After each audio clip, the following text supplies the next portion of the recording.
Oke, Assalamualaikum warahmatullahi wabarakatuh. Waalaikumsalam. Di sini kami dari kelompok 10 yang beranggotakan saya sendiri, Amanda Bulaneila, kemudian ada Abai Setiawan, Muhammad Abiu Utomo, Dian Ramadhanu, dan juga Sadewa Gifari. Oke, selanjutnya saya sebagai moderator akan menjelaskan latar belakang dari materi kami, yaitu Ethics of Organization IT. Jadi saat ini di dunia digital, teknologi informasi itu telah menjadi pilar penting dalam berbagai aspek kehidupan yang meningkatkan efisiensi dan produktivitas di bidang bisnis, pendidikan, kesehatan, dan pemerintahan. Namun, perkembangan dari eh, teknologi informasi itu memunculkan berbagai tantangan etika seperti terkait privasi, keamanan data, dan tanggung jawab sosial. Seperti pengelolaan konten media sosial untuk mencegah informasi. Teknologi informasi juga mendorong komputasi hijau untuk penggunaan energi yang efisien. Di bidang ketenaga kerjaan, kebijakan visa H1B dan outsourcing menimbulkan perdebatan tentang keadilan dan dampaknya pada tenaga kerja lokal. Whistleblowing, meskipun didukung teknologi informasi, tetapi uh, dengan adanya whistleblowing itu menghadirkan resiko bagi pelapor. Oleh karena itu, dengan praktik teknologi informasi yang etis, kita memerlukan untuk menjaga integritas dan tanggung jawab sosial. Kemudian, tujuan dari etika organisasi TI ini yaitu untuk mengidentifikasi dan mendalami isu-isu etika utama dalam organisasi teknologi informasi, seperti contohnya penggunaan tenaga kerja, whistleblowing, komputasi hijau, dan kebijakan visa H1B, juga outsourcing. Tapi fokus dari pembahasan ini yaitu mencakup dampak sosial dan ekonomi, perekrutan pekerja asing, tantangan bagi whistleblower, serta pentingnya teknologi ramah lingkungan. Pembahasan ini mengeksplorasi cara organisasi menerapkan teknologi informasi yang etis untuk menjaga integritas, transparansi, dan tanggung jawab sosial dalam operasional mereka.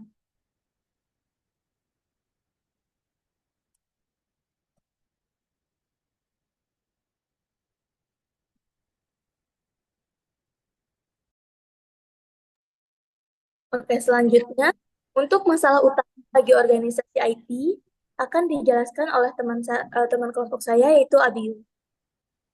Ya, baik. Jadi di dalam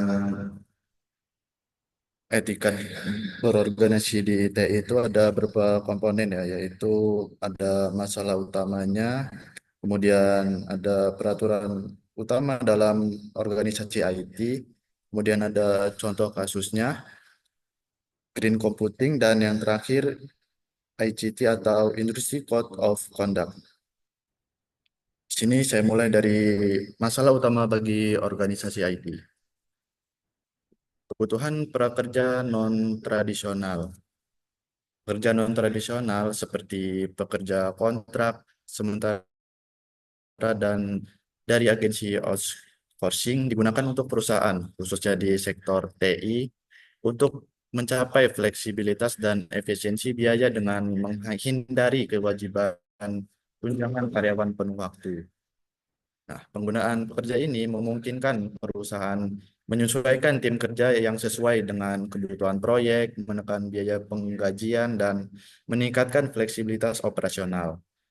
Namun, hal ini menimbulkan tantangan etika seperti ketidakpastian pekerjaan yang mempengaruhi stabilitas finansial dan mengembangkan karir pekerja, serta juga menurunkan insentif pelatihan bagi karyawan tetap.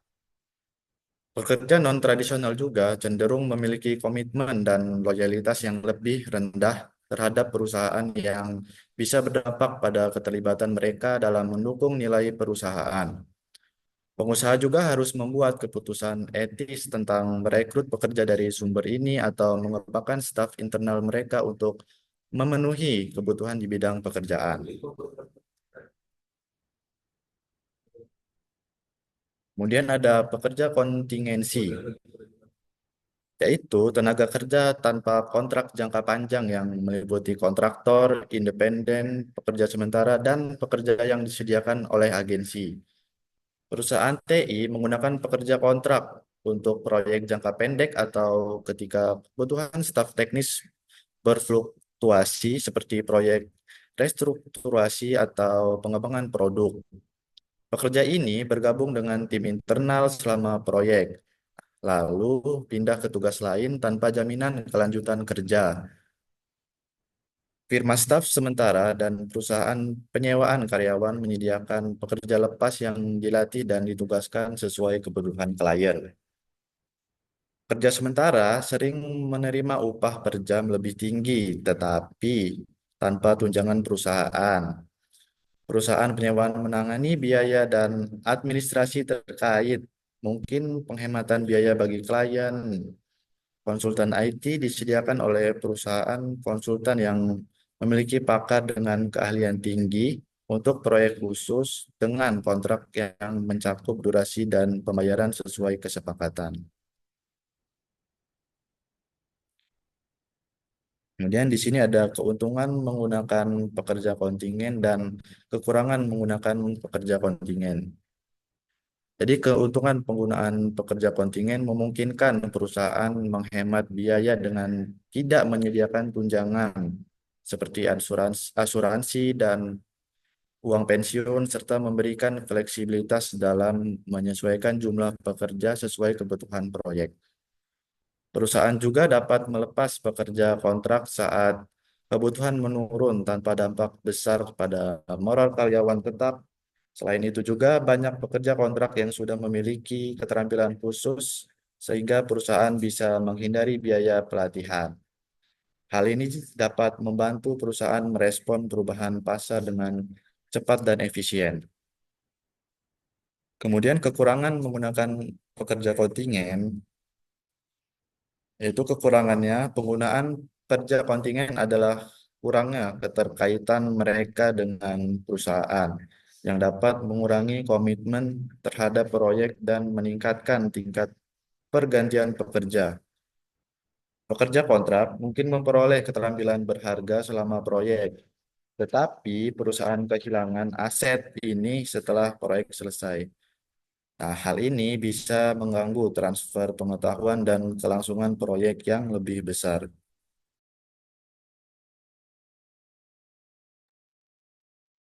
Selanjutnya, bekerja H1B. Kerja H1B adalah visa kerja sementara yang memungkinkan perusahaan di Amerika Serikat itu mempekerjakan pekerja asing dengan keterampilan khusus yang memerlukan gelar sarjana atau pengalaman setara. Pekerja H1B dapat bekerja hingga 6 tahun dengan kemungkinan perpanjangan jika mereka mengajukan permohonan untuk mendapatkan tempat tinggal tetap. Visa ini digunakan untuk memenuhi kebutuhan keterampilan yang tidak dapat ditemukan di Amerika Serikat, terutama di sektor teknologi informasi. Namun, meskipun memberikan fleksibilitas, visa H1B seringkali menimbulkan kontroversi,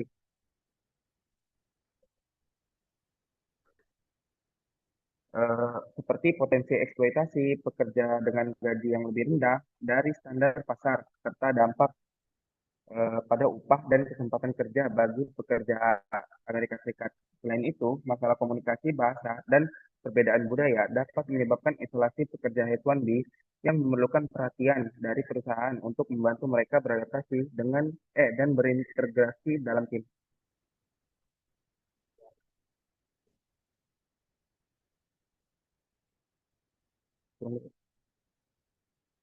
Selanjutnya, outsourcing. Outsourcing merupakan pendekatan lain untuk memenuhi kebutuhan staf.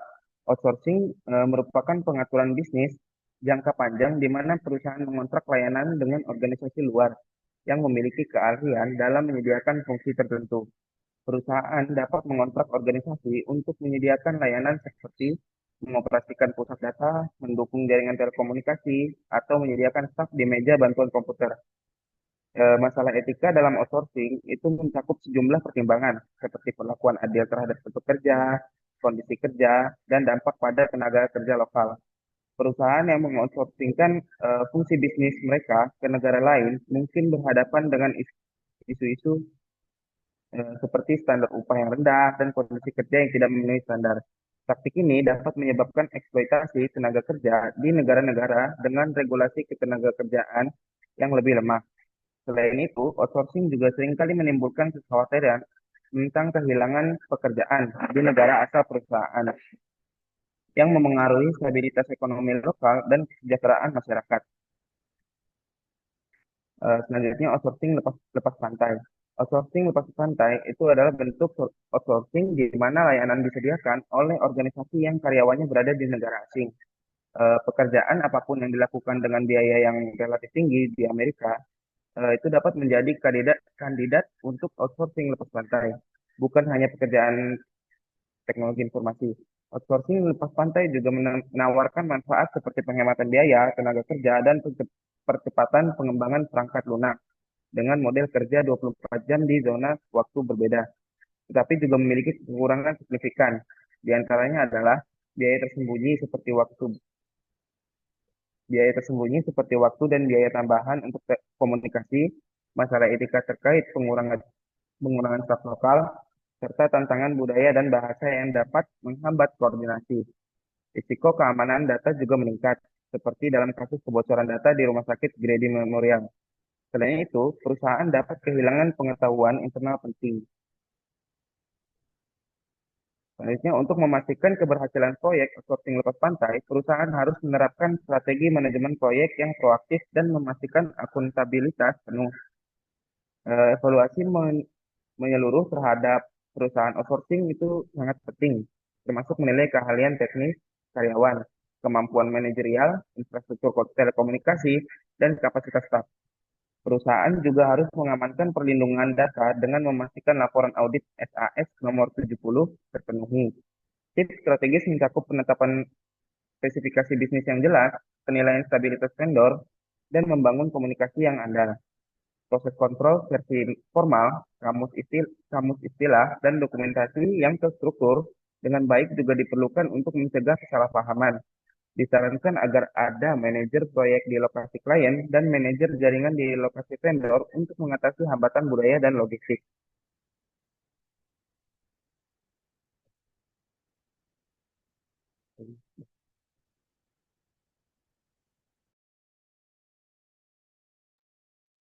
Oke, selanjutnya di sini ada peraturan-peraturan organisasi IT. Yang pertama di sini ada perlindungan bagi pelapor pelanggar. Undang-Undang Perlindungan Whistleblower memungkinkan karyawan melaporkan tindakan pengusaha yang tidak etis, ilegal, atau tidak aman. Tetapi belum ada undang-undang federal yang secara menyeluruh melindungi whistleblower dari pembalasan. Salah satu kelemahan utama perlindungan ini adalah jangka waktu undang-undang pembatasan yang singkat.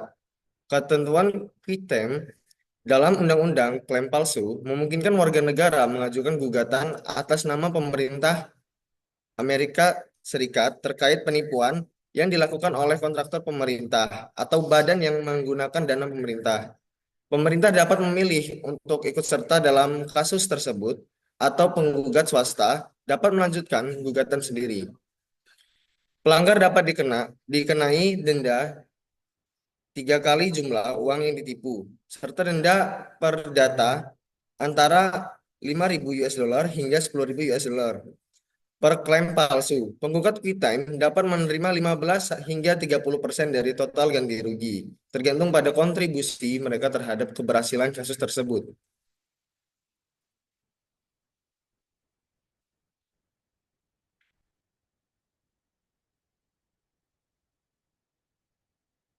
Jadi secara tradisional, karyawan bisa diberhentikan tanpa alasan jika tidak memiliki kontrak kerja. Namun, banyak negara bagian sekarang memiliki undang-undang yang melindungi karyawan dari pemecatan yang tidak adil jika mereka ikut dalam kegiatan dilindungi. seperti mengajukan gugatan di bawah undang-undang yang diklaim palsu. Negara yang menghargai pentingnya kasus-kasus ini memberikan perlindungan bagi whistleblower, memungkinkan mereka mengajukan klaim terhadap majikan yang memecat mereka sebagai bentuk pembalasan. Hingga gugatan berhasil, whistleblower bisa mendapatkan ganti rugi punitif dan berhak diadili di hadapan hukum.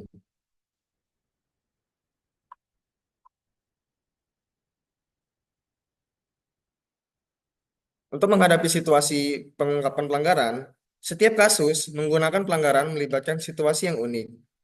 Dengan faktor-faktor seperti nilai, perhatian, dan kepribadian individu yang berbeda-beda, yang dapat mempengaruhi bagaimana seseorang merespon peristiwa tersebut. Dua orang yang bekerja di perusahaan yang sama bisa memiliki pandangan yang berbeda mengenai suatu masalah, dan kedua respon tersebut bisa saja etis. Oleh karena itu, tidak ada prosedur langkah demi langkah yang pasti untuk menghadapi situasi pengungkapan pelanggaran. Meskipun demikian, penting untuk memahami urutan kejadian secara umum dan mempertimbangkan isu-isu utama yang harus diperhatikan oleh seseorang yang berencana untuk mengungkapkan pelanggaran, seperti potensi dampak pribadi dan profesional serta langkah-langkah yang perlu diambil untuk memastikan tindakan sah dan etis.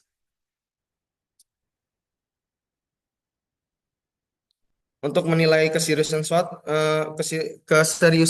situasi, kita mempertimbangkan pengungkapan pelanggaran.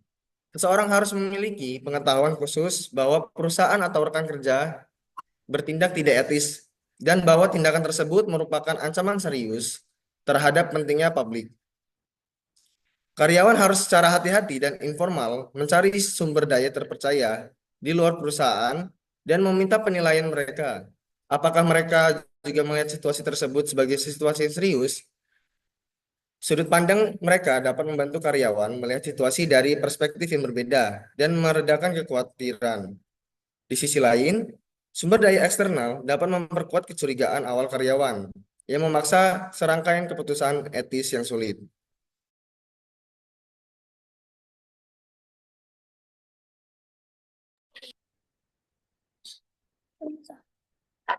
Selanjutnya ada di sini mulai dokumentasi. Seorang karyawan yang mengidentifikasi praktik ilegal atau tidak etis harus mulai menyusun dokumentasi yang memadai untuk penetapan pelanggaran. Dokumentasi harus mencatat semua peristiwa dan fakta serta wawasan karyawan tentang situasi tersebut.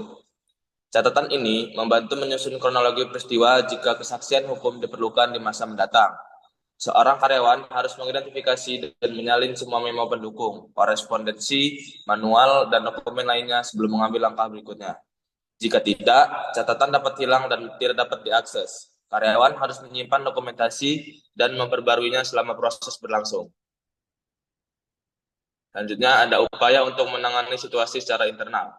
Seorang karyawan yang menghadapi masalah etis atau ilegal di tempat kerja harus berusaha menyelesaikan masalah tersebut secara internal terlebih dahulu, dengan memberikan ringkasan tertulis kepada manajer yang tepat.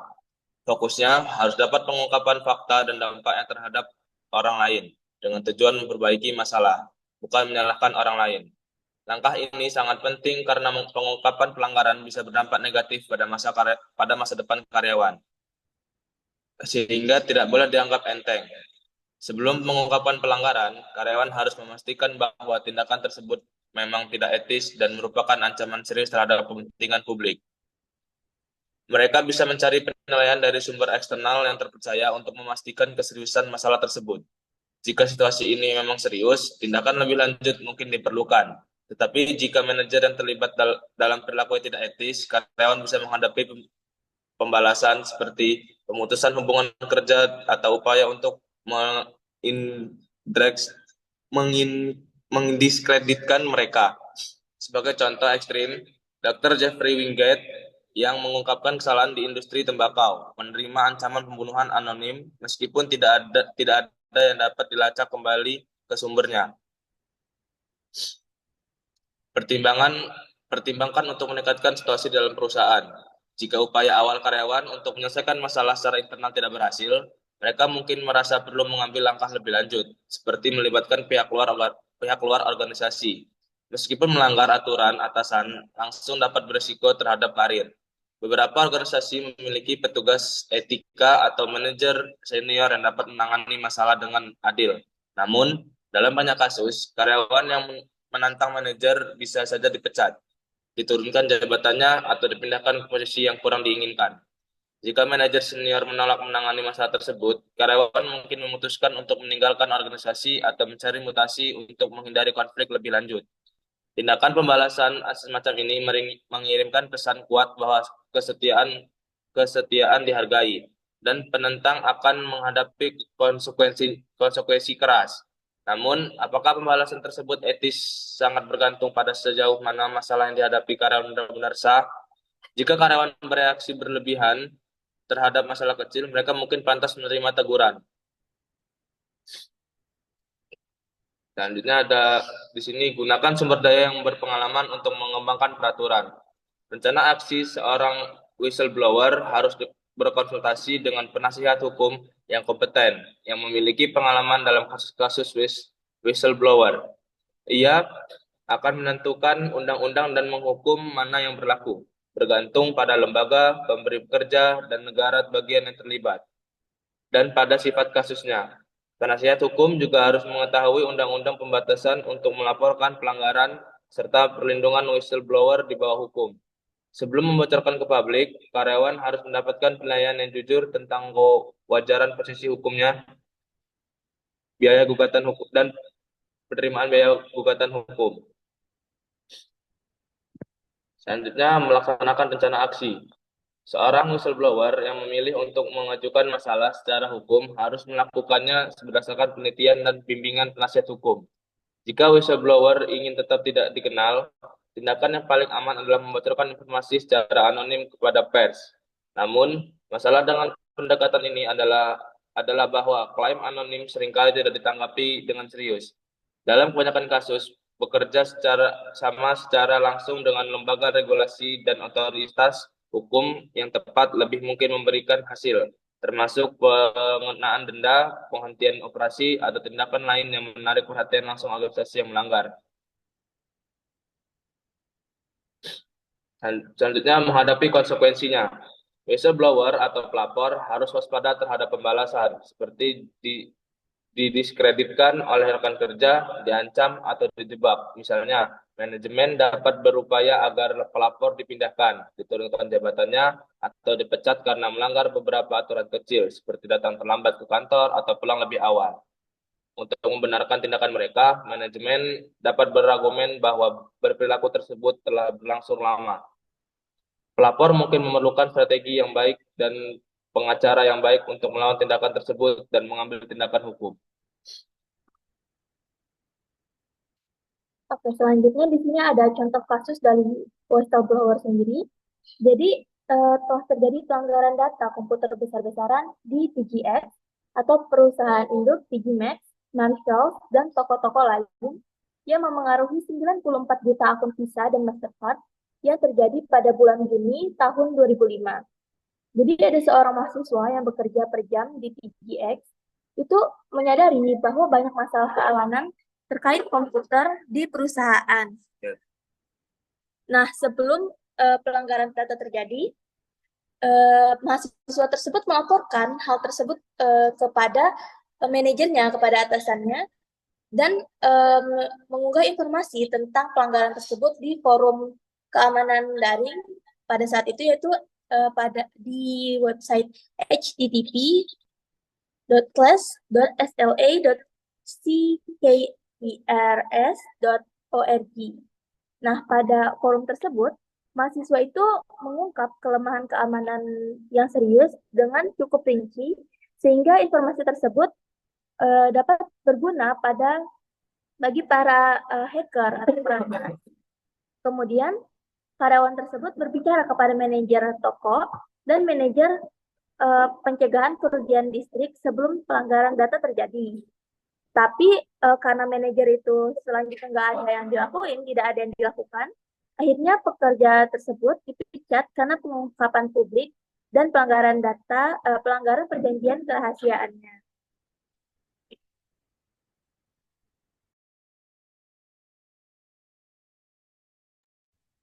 Nah, selanjutnya ada green computing.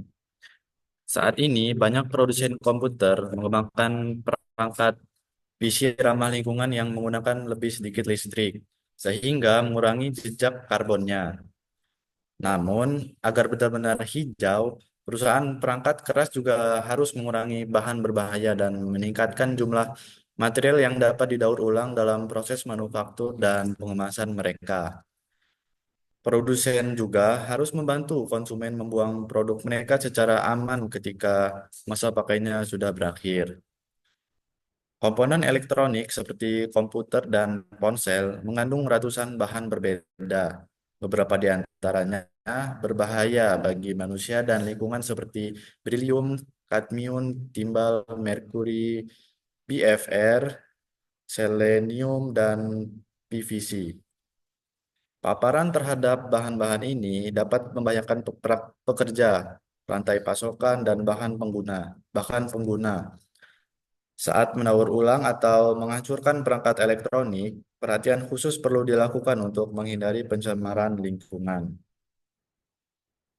Nah, di Amerika Serikat sana tidak ada undang-undang federal yang melarang ekspor limbah secara beracun, sehingga banyak perangkat elektronik bekas dijual ke negara berkembang untuk diperbaiki atau diambil logam berharganya. Proses ini sering melepaskan zat karsinogenik dan racun ke udara dan air. Electronic Product Environmental Assessment Tool menyediakan sistem untuk mengevaluasi produk elektronik berdasarkan 51 kriteria lingkungan. Produk diklasifikasikan dalam 3 tingkat, yaitu bronze, silver, dan gold, bergantung pada jumlah kriteria opsional yang dipenuhi. IPIT membantu pembeli memilih produk yang lebih ramah lingkungan melalui situs web mereka untuk komputer, printer, scanner, dan perangkat multifungsi lainnya. Di Eropa, Uni Eropa memiliki Restriction of Hazardous Substances Directive yang membatasi penggunaan bahan berbahaya dalam pembuatan komputer. Selain itu juga, mereka menetapkan bahwa setidaknya 65% komponen perangkat elektronik harus dapat didaur ulang, serta adanya rencana pengelolaan produk di akhir siklus hidupnya secara ramah lingkungan.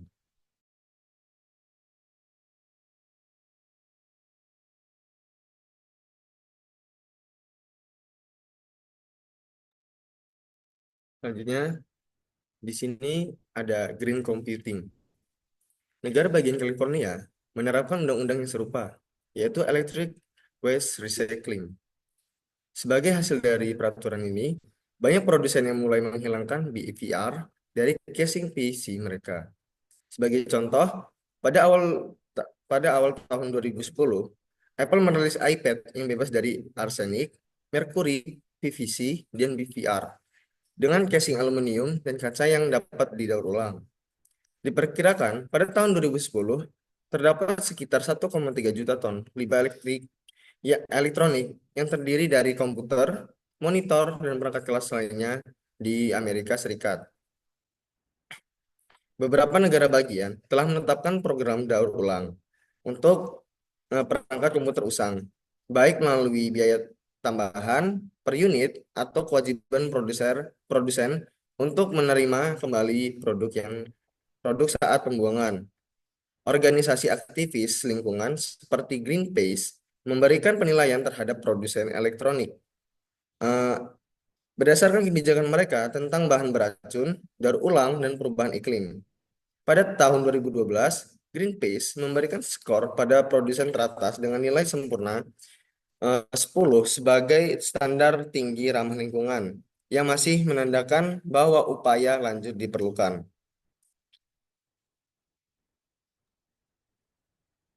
Baiklah, selanjutnya di sini ada ICT Industry Code of Conduct, Electronic Industry Citizenship Coalition.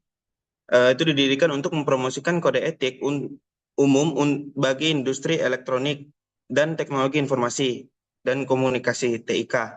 AC ini berfokus pada keamanan dan keadilan pekerja tanggung jawab lingkungan, dan efisiensi bisnis organisasi TIC, produsen elektronik, perusahaan perangkat lunak, dan penyedia layanan manufakturer dapat bergabung secara sukarela dalam koalisi ini.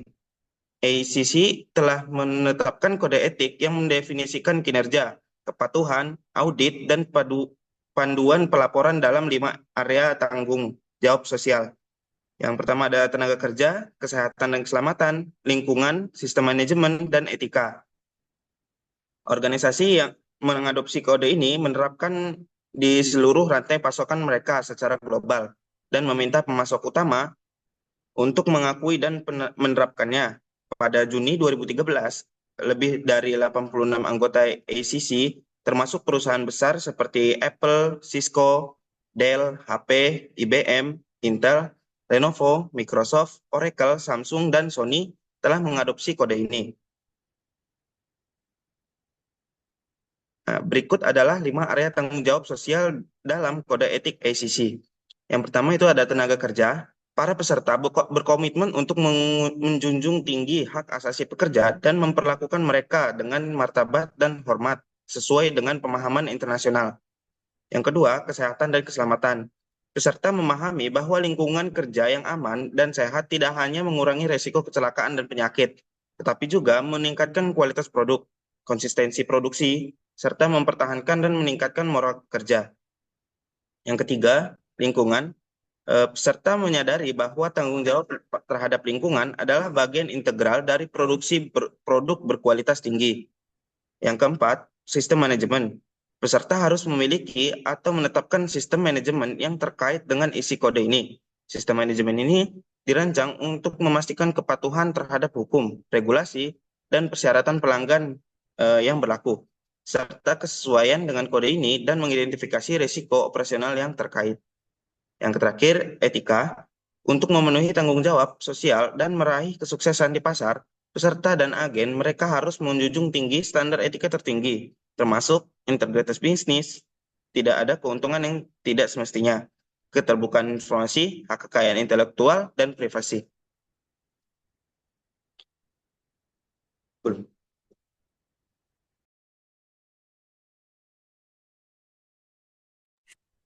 Oke, selanjutnya kesimpulan.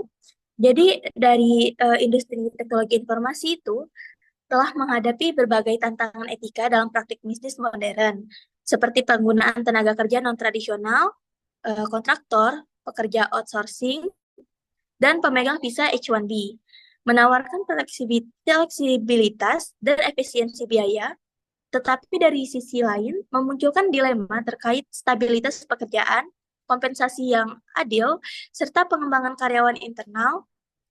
Dan meski bermanfaat, program seperti H1B itu ada dampak negatifnya pada gaji pekerja lokal dan membuka peluang untuk eksploitasi tenaga kerja.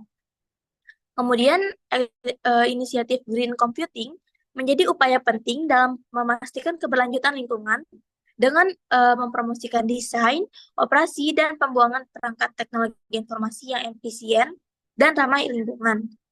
Di sisi lain juga, whistleblowing atau pelaporan pelanggaran internal menjadi alat yang krusial untuk mengungkap praktik ilegal atau tidak etis untuk perusahaan. Sehingga perusahaan perlu menciptakan lingkungan yang melindungi whistleblower atau pelapor. Akhirnya, transparansi dan kepatuhan terhadap regulasi menjadi elemen kunci dalam menjaga kepercayaan pemangku kepentingan. Proses pengungkapan pelanggaran yang efektif serta kebijakan etika yang kokoh harus diterapkan untuk mencegah penyimpangan yang dapat merugikan reputasi dan keberlanjutan organisasi. Oke, cukup sekian presentasi mengenai etika dalam organisasi IT dari kelompok kami. Sekarang kami membuka sesi pertanyaan, sesi tanya jawab. Untuk teman-teman yang ingin bertanya, silahkan reaction.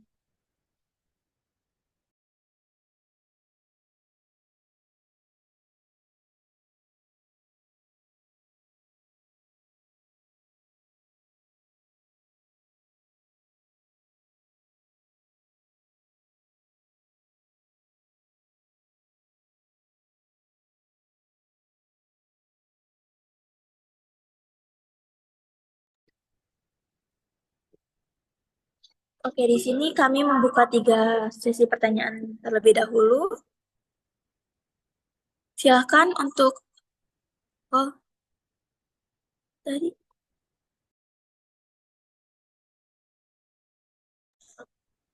silakan untuk Ahmad Harlan. Baik, terima kasih. Di sini saya akan bertanya, diskusikan dampak sosial dan ekonomi dari kebijakan visa H1B dalam pertukaran pekerjaan asing. Bagaimana kebijakan ini mengaruhi tenaga kerja lokal? Baik, terima kasih. Mohon maaf, apa bisa diulangin? Baik, di sini saya ulangi. Diskusikan dampak sosial dan ekonomi dari kebijakan visa H1B dalam pertukaran pekerjaan asing. Bagaimana kebijakan ini memengaruhi tenaga kerja lokal?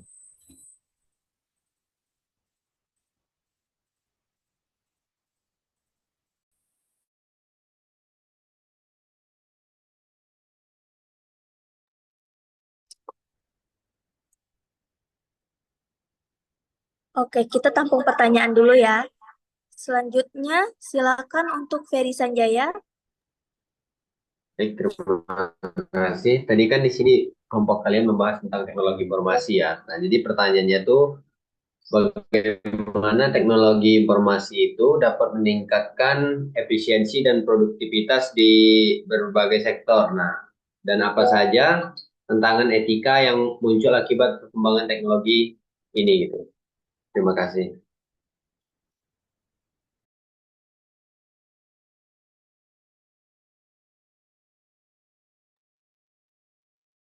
Oke, untuk Ferry kita tampung lagi pertanyaannya tadi. Selanjutnya, silakan kepada Gilang Rizky Ramadan. Oke, baik.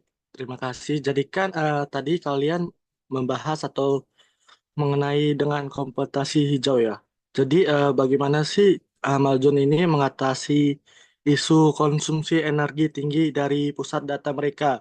Dan apa langkah yang diambil perusahaan dalam mengurangi dampak lingkungannya? Oke, sekian terima kasih. Mohon maaf, apakah Gilang bisa mengulangi pertanyaannya? Soalnya tadi suaranya kurang jelas. Jadi kan kalian tadi membahas mengenai komputasi hijau nih. Dengaran nggak? Sorry. Nah, bagaimana Amazon itu mengatasi isu konsumsi energi tinggi dari pusat data mereka dan apa langkah yang diambil perusahaan dalam mengurangi dampak lingkungan?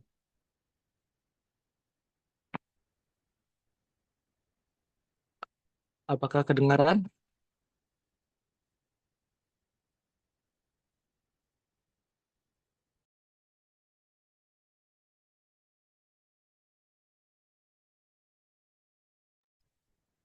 Mohon maaf, Gilang. Kayaknya tolong bisa ketik pertanyaannya di kolom chat aja ya.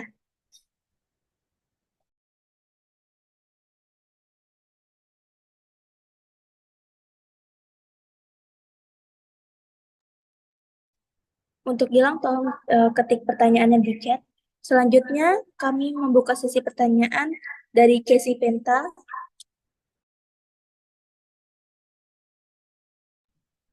Baik, tadi kan kalian ngebahas terkait dengan pekerjaan kontingensi ya.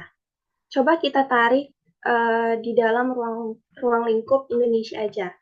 Gimana kalau misalkan kayak perusahaan TI di Indonesia seperti misalkan platform ride hailing kayak Gojek, Grab, dan lain sebagainya, mereka memanfaatkan model pekerjaan kontingensi ini untuk menghemat biaya operasional.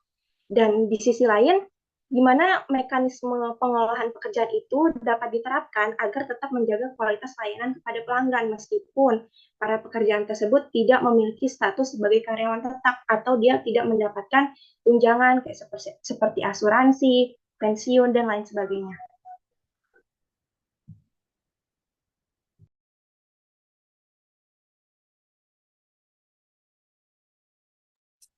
Oke, cukup kami tampung 4 pertanyaan dahulu. Nanti akan kami jawab setelah kami diskusikan. Jika waktunya masih memungkinkan untuk kita berdiskusi, maka kami akan membuka sesi pertanyaan lagi. Terima kasih.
Oke, di sini saya akan menjawab pertanyaan Harlan. Tadi pertanyaannya, diskusikan dampak sosial dan ekonomi dari kebijakan visa H1B dalam perekrutan pekerja asing. Bagaimana kebijakan ini memengaruhi tenaga kerja lokal? Jawabannya yaitu kebijakan visa H1B memungkinkan perusahaan Amerika Serikat untuk merekrut pekerja asing di bidang teknologi. Dampaknya bisa memicu ketimpangan tenaga kerja lokal karena mengurangi peluang kerja bagi pekerja domestik, tapi juga mendatangkan keahlian dan inovasi dari luar. Mungkin itu jawaban yang bisa diberikan pada Harlan. Apakah cukup? Baik, cukup. Terima kasih. Harlan, Ya, baik, cukup. Terima kasih.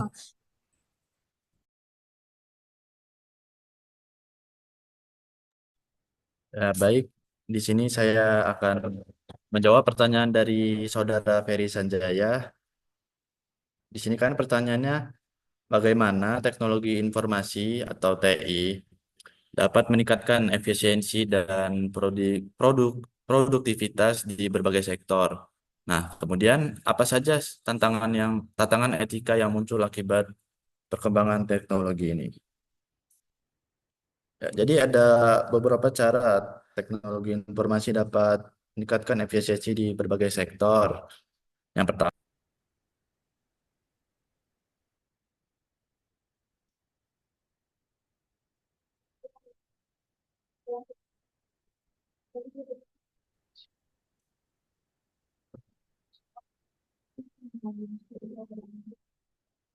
oke, saya ulang jawabannya ya. Jadi di cara teknologi informasi dapat meningkatkan efisiensi dia itu di berbagai sektor, yaitu yang pertama, otomatisasi proses kerja. Contohnya di sektor manufaktur, penggunaan robot dan sistem otomatisasi membantu meningkatkan kinerja manusia. Yang kedua, pengolahan data yang lebih baik. Jadi contohnya di sektor kesehatan, catatan medis elektronik mempermudah akses data pasien dan pengambilan keputusan yang lebih cepat. Yang ketiga, komunikasi dan kolaborasi yang efektif. Contohnya, penggunaan aplikasi seperti Microsoft atau Slack di sektor pendidikan dan bisnis mempercepat kolaborasi antar tim. Kemudian, penggunaan sistem manajemen yang terintegrasi. Contohnya ERP, Enterprise Resource Planning. ini bekerja di sektor logistik untuk membantu mengintegrasikan manajemen inventaris, keuangan, dan sumber daya manusia. Nah, kemudian tantangan yang muncul akibat dari teknologi ini. Tantangannya yaitu keamanan data dan privasi, ketergantungan teknologi, kesenjangan digital, pengangguran teknologi, dan yang terakhir, etika dalam penyalahgunaan teknologi. Saudara Ferry Sanjaya, apakah cukup? Terima kasih. Oke.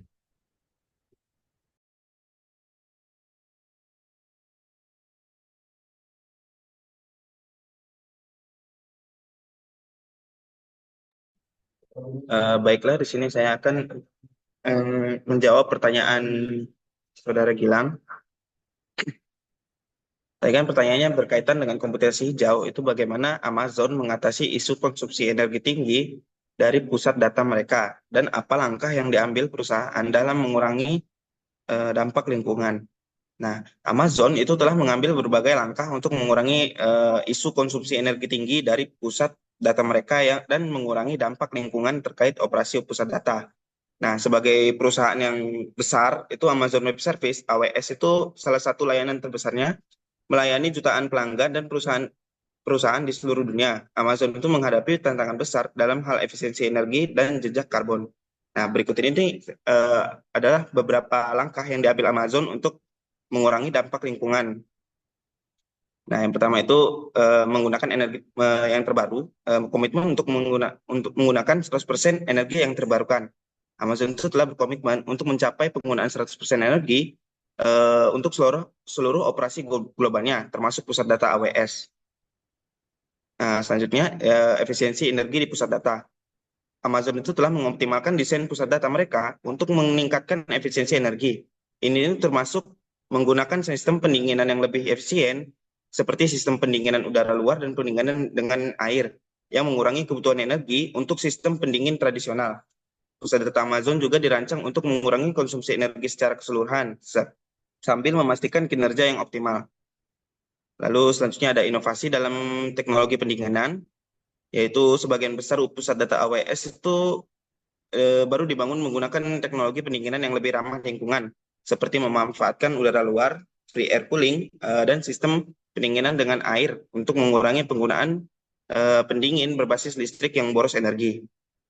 Lalu yang terakhir itu penggunaan teknologi untuk pengurangan emisi. Amazon itu memanfaatkan teknologi canggih untuk memantau dan mengelola konsumsi energi secara real time di pusat data mereka.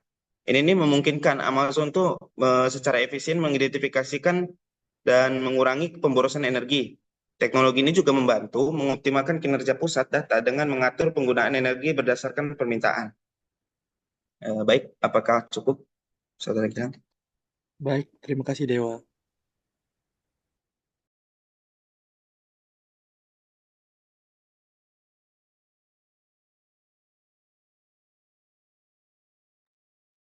Oke, untuk pertanyaan Casey tadi, bagaimana perusahaan TI di Indonesia seperti platform ride hailing ya, memanfaatkan model pekerja kontingensi untuk menghemat biaya operasional.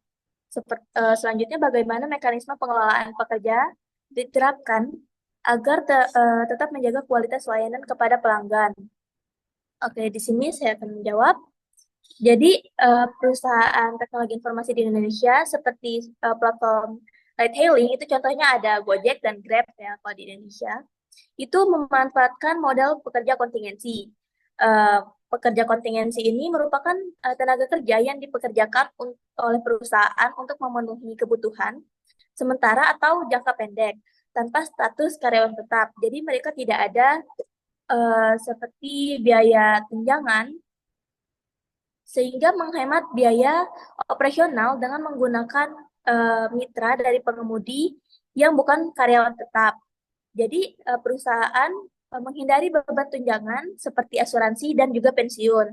Itu udah termasuk dari memanfaatkan model pekerja kontingensi untuk platform ride hailing. Nah, selanjutnya tadi bagaimana mekanisme pengelolaan pekerja diterapkan agar tetap menjaga kualitas layanan kepada pelanggan, meskipun para pekerja tersebut tidak memiliki status sebagai karyawan tetap. Jadi, untuk perusahaan ini menjaga kepercayaan kepada pelanggan, itu mereka memberikan kayak setiap perusahaan dari Gojek atau Grab itu biasanya mereka memberikan insentif tambahan untuk memotivasi pengemudi. Jadi seperti misalkan dalam perusahaan tersebut memberikan reward kepada pengemudi atau driver dari Gojek atau Grab jika mereka memenuhi target atau mendapat omset yang besar, itu perusahaan akan memberikan reward atau insentif tambahan. Nah, dari situ, jadi driver itu akan semangat untuk bekerja walaupun mereka bukan karyawan tetap dan tidak mendapatkan tunjangan atau asuransi. Nah, selanjutnya, kualitas dari layanan mereka itu dipertahankan melalui teknologi terhadap keluhan pelanggan. Jadi setiap pelanggan itu memberikan seperti rating di aplikasi mereka untuk menjaga kualitas layanan dari driver tersebut. Jadi jika pelanggan merasa tidak nyaman dengan driver tersebut, maka pelanggan bisa memberikan rating kepada pengemudi sehingga perusahaan itu bisa memberikan apa sih? Memberikan seperti uh, timbalan kepada pengemudi jika ada pelanggan yang merasa tidak puas atau tidak nyaman dengan pengemudi tersebut, seperti itu. Ya, seperti sanksi dari perusahaan terhadap pengemudi tersebut. Seperti itu. Apakah cukup, Cesi? Cukup, terima kasih Amanda. Sudah menyiapkan. Bagaimana dengan Iga? Setelah ini Edo persiapkan pertanyaannya ya. Iya.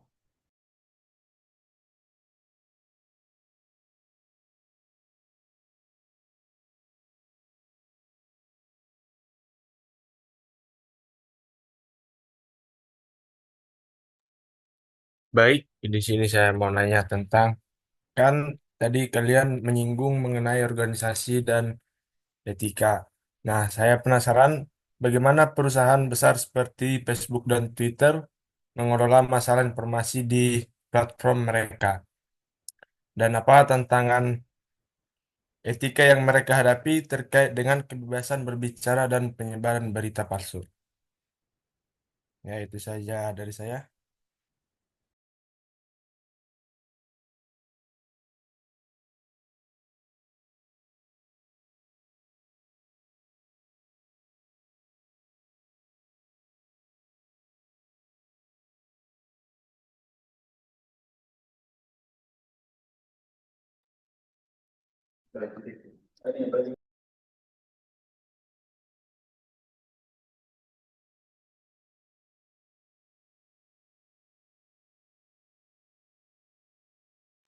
Mohon maaf untuk Iga, apakah pertanyaannya bisa diulangi?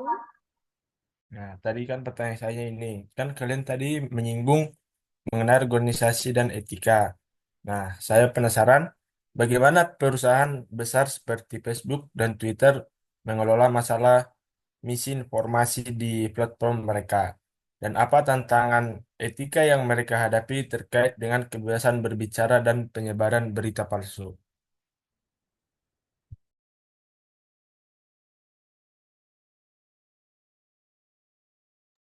Oke, terima kasih pertanyaannya untuk Iga. Kami tampung dulu terlebih dahulu. Selanjutnya untuk Edo, apakah pertanyaannya sudah disiapkan? Saya pengen nanya tentang eh, pekerja non tradisional dan bisa min satu b ini. Eh, apakah penggunaan visa H1B itu dan pekerja non tradisional merupakan solusi jangka panjang yang etis buat eh, atau malah justru menghambat perkembangan tenaga kerja TI di sektor lokal gitu. Gimana? Apakah cukup jelas, Pul?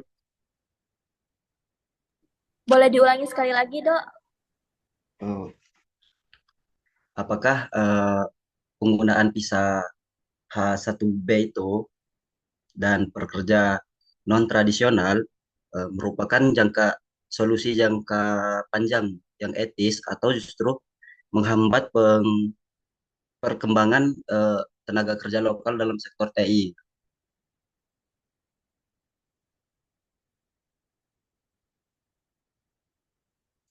Gimana, Pul? Jelaskah?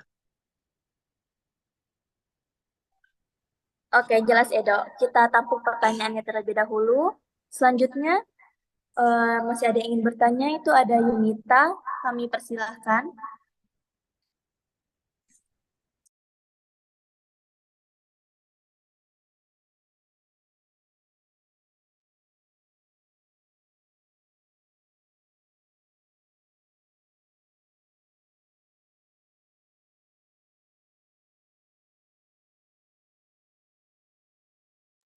Bagaimana Yunita? Apakah masih ingin bertanya?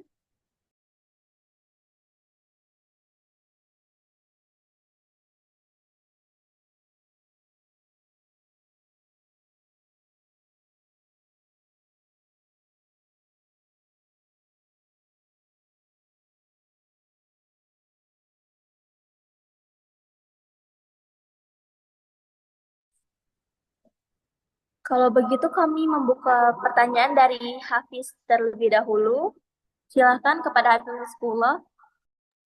Baik, saya ingin bertanya mengenai whistleblower yang tadi dibahas atau pelapor itu bagaimana sebuah perusahaan itu dapat menciptakan lingkungan yang aman untuk whistleblower tanpa resiko pembalasan gitu.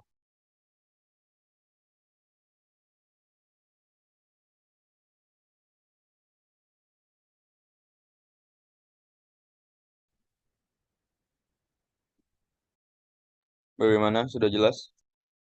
Apakah boleh diulangi sekali lagi, Hafiz? Jadi bagaimana sebuah perusahaan itu dapat menciptakan lingkungan yang aman untuk si pelapor tanpa ada resiko pembalasan.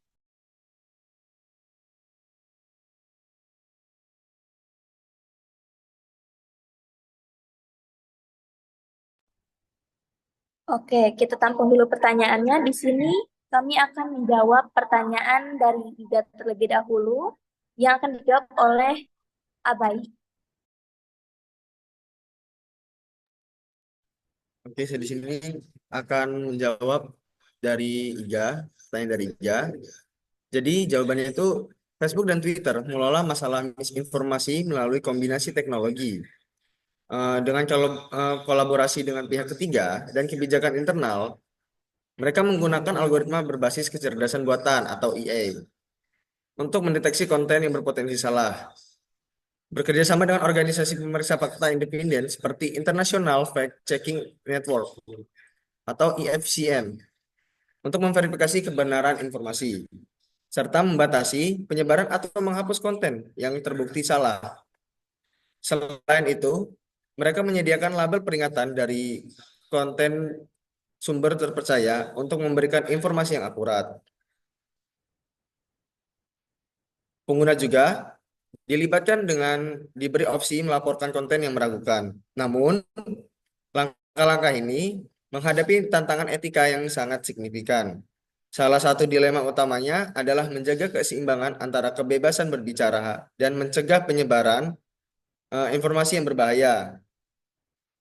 Algoritma yang digunakan untuk mendeteksi misinformasi juga dapat memiliki bias sehingga mengarah dan perlakuan yang tidak adil terhadap kelompok atau pandangan politik tertentu. Selain itu, sifat global dari platform ini menurut mereka memahami konteks budaya, bahasa, dan norma lokal yang beragam yang seringkali rumit untuk dikelola. Transparansi dan akuntabilitas juga menjadi isu penting di mana pengguna menurut kejelasan tentang proses pemeriksaan fakta dan alasan penghapusan konten. Ada pula resiko kebijakan anti misinformasi disalahgunakan untuk membungkam kritik atau menghapus konten yang sah. Oleh karena itu, Facebook dan Twitter perlu terus berinovasi dan menyempurnakan pendekatan mereka untuk mengatasi tantangan ini, menjaga integritas informasi, dan tetap menghormati kebebasan berbicara. Apakah sudah jelas, Saudara Iga? Nah, kan tadi jawabannya ada tentang penggunaan AI. Nah, saya mau naik dikit lagi, sejauh ini ada tidak kegagalan AI yang digunakan dalam mendeteksi berita palsu?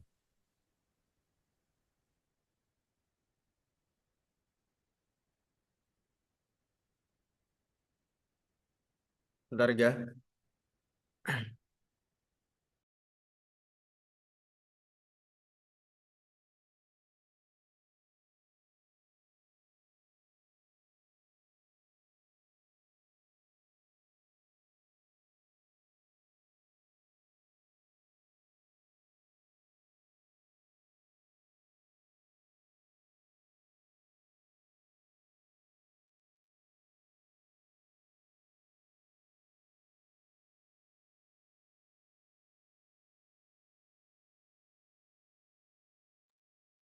Oke, di sini saya akan membantu jawab untuk pertanyaan Iga. Jadi untuk AI sendiri itu pastinya ada kegagalan karena AI sendiri itu kan eh, walaupun teknologi canggih, tapi dia juga bisa mendeteksi berita palsu.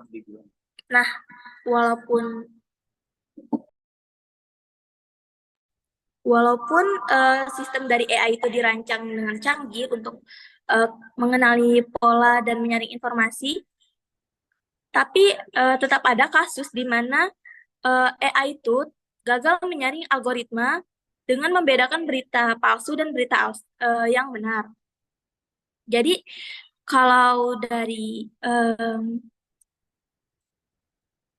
info yang saya baca itu AI itu bisa aja menyaring berita palsu dari berita yang benar itu karena berita palsunya memiliki eh, kompleks dan bahasanya tuh mirip dengan dengan berita yang asli, sehingga AI gagal untuk mendeteksi bahwa berita tersebut palsu.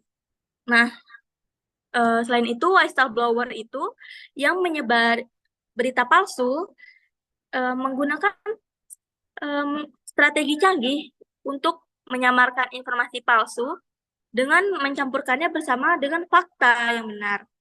Sehingga AI itu gagal mendeteksi bahwa berita tersebut itu palsu atau memang benar karena si whistleblower itu mencampurkan fakta yang asli ke dalam berita yang palsu seperti itu. Apakah dapat dipahami, Iga? Ya, dapat.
Baik, di sini izin menjawab untuk pertanyaan Eduardo.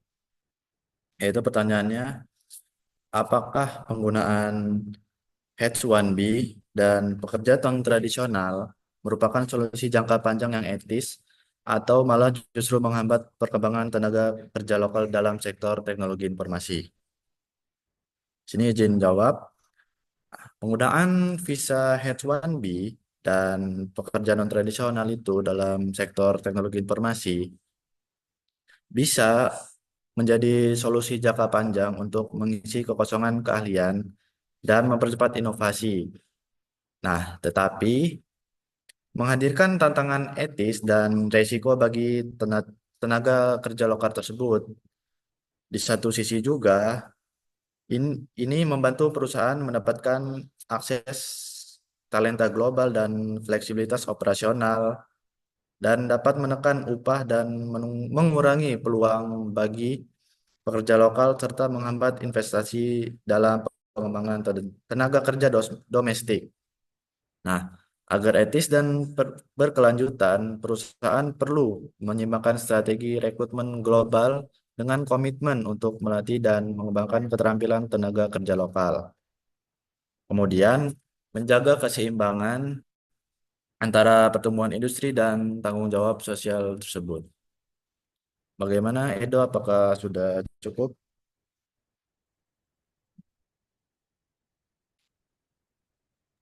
Ya, terima kasih. Ada Abiu. Oke, Edo.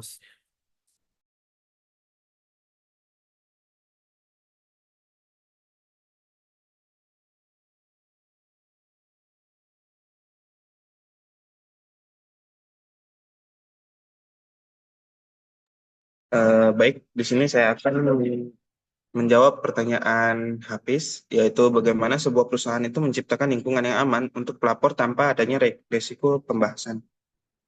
Nah, jawabannya itu ya ada beberapa ini ya faktor ya. Yang pertama itu kebijakan whistleblowing yang jelas. Nah, perusahaan itu harus memiliki kebijakan tertulis yang melindungi pelapor dari tindakan pembalasan seperti pemecatan atau intimidasi.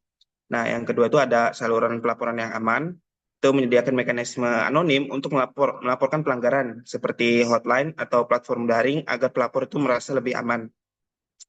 Lalu ada sistem kepercayaan, itu mendorong budaya transparansi dan etika di tempat kerja sehingga karyawan itu nggak takut untuk berbicara tentang pelanggaran. Lalu yang terakhir itu ada pelatihan manajemen, yaitu memberikan pelatihan kepada manajer untuk menangani laporan whistleblower secara profesional dan menghormati kebijakan pelapor. Whistleblower ini juga memainkan peran penting dalam mengungkap pelanggaran dan menjaga integritas organisasi, sehingga perlindungan mereka itu harus menjadi prioritas. Apakah cukup, Hafiz? Oke, sudah cukup jelas. Terima kasih, Dewa.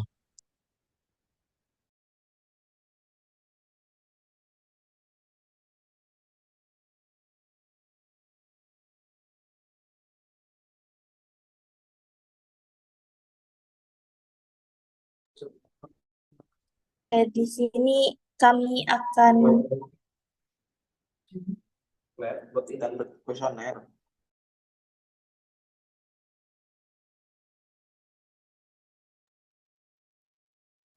Oke, di sini karena waktunya sebentar lagi habis, jadi kami akan membuka satu sesi pertanyaan lagi. Silahkan kepada Yunita. Di sini saya izin bertanya, bagaimana kebijakan visa H-1B mempengaruhi industri teknologi di Silicon Valley dan perusahaan-perusahaan teknologi di seluruh dunia?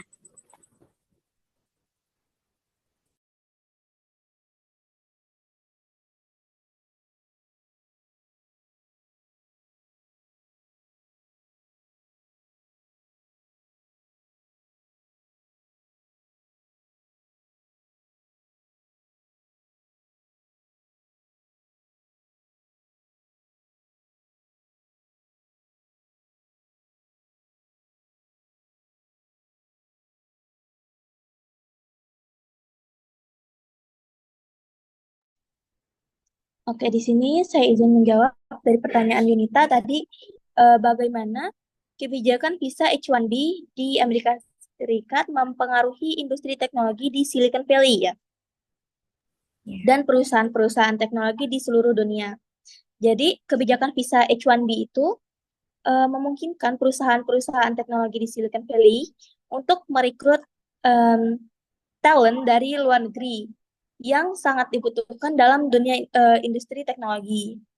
Namun dari kebijakan itu ada sisi lainnya, yaitu menimbulkan ketidakpuasan di kalangan pekerja lokal yang merasa peluang kerja mereka terganggu akibat perusahaan Silicon Valley itu merekrut talent dari luar negeri seperti itu. Apakah cukup, Yunita? Sudah cukup, terima kasih.